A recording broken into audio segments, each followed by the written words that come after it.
Hi, I'm Laura Miolla from Moxie Life Coach, and today I am talking about dating after divorce. Great topic, right? As a coach, I work with people before, during, and after divorce, and the after divorce part is really that reinvention. Like, how do we want to reinvent our lives once we've made this huge change? And so I've been on the journey with my clients as they've moved into the dating world after divorce. And certainly I experienced it myself. And I know what it's like. It's clearly not what it used to be. I remember when I was married and working in corporate America, all of my single friends had started doing the online dating thing. And I said, wow, I'm so jealous. I never had that back in the day, when I was single. And it looks like so much fun. And then I realized, after my divorce, that it wasn't. It wasn't a lot of fun, not at all. Just like the divorce process, you're jumping into another scary unknown, putting yourself out there, showing up in a way that, from one perspective, feels like you're setting yourself up for rejection. Right? You're showing up. You're trying to be your authentic self. And that is a scary thing. That can open the door to all of your inner critics, the judge, the pleaser, the avoider, the victim. And that's a scary thing. And in my experience, what I was able to see was that so many women, and I work primarily with women, so many women had this idea based on their pleaser saboteur that they had to try to attract as many responses as possible through online dating. Like, it's all about quantity. Like, I'm going to be the popular kid in online dating. I'm going to be the girl that everyone wants to have a date with. And so it becomes this circular thinking pattern where you're now a slave to those numbers. And what happens is there might be a lot of people knocking on your door. It doesn't mean they're the right people for you. And if you haven't explored your patterns that led to your divorce, you're likely to repeat them in the online dating arena. So it's really important to have intention in this process. And this is what I see people lacking when they jump into the online dating space. What is your intention? What is your goal? What do you want to achieve through this? Are you looking to meet new people to share some interests with you? Are you looking for the love of your life? What are you looking for? Because that will inform what you then do. What do you put up there?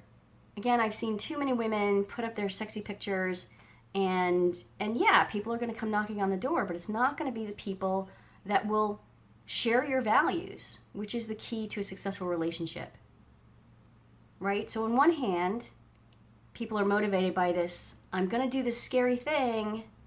I hope I don't get rejected. So to not get rejected, I'm not going to be authentic.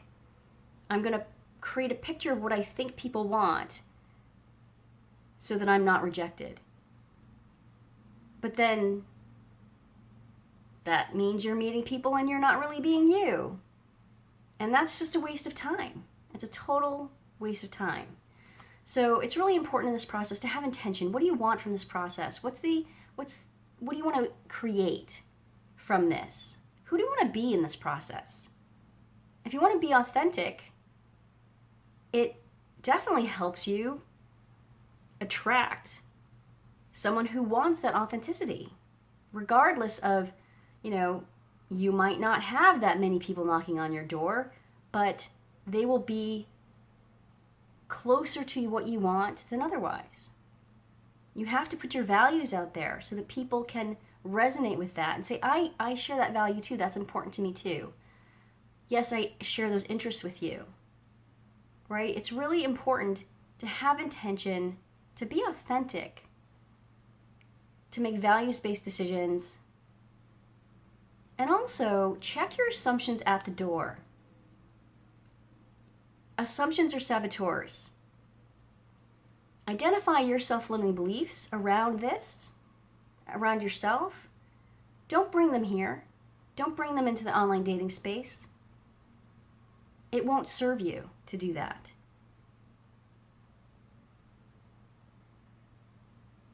It will only sabotage you in the end. So try not to have expectations. There are no expectations. This is a process, it's a journey. Every date you have is an experience. I invite you to try to learn from those experiences. Get curious about the other person, whether or not you're interested in them or not. You're spending time on this. You might as well get something from it, because when you learn about other people, you learn about yourself. And it's going to inform your next step, the more knowledge you have. So be intentional, be authentic, have fun, be curious. Treat this as a journey and a learning process, something that's helping you evolve, and not this all or nothing energy that a lot of people have to this. Your self-worth is defined by you. Nobody can harm that unless you allow it. Remember, you have the power here, not this process. And so many people are attached to, I have to find the love of my life.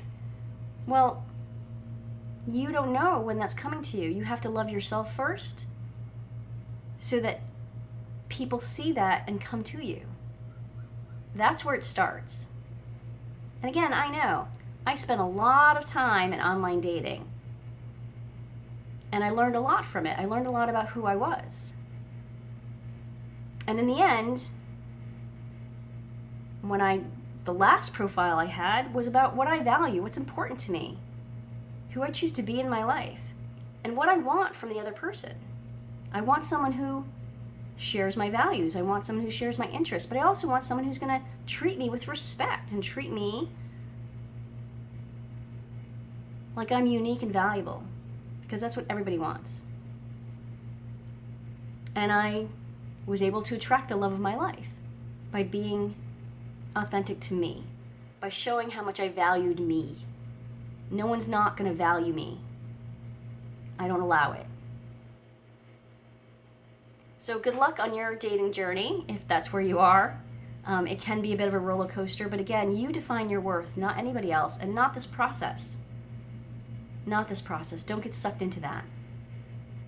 So use the free resources on my website, become a Moxie member, or schedule a free consultation with me to help you on your journey. And until next week, speak your truth, even if your voice shakes.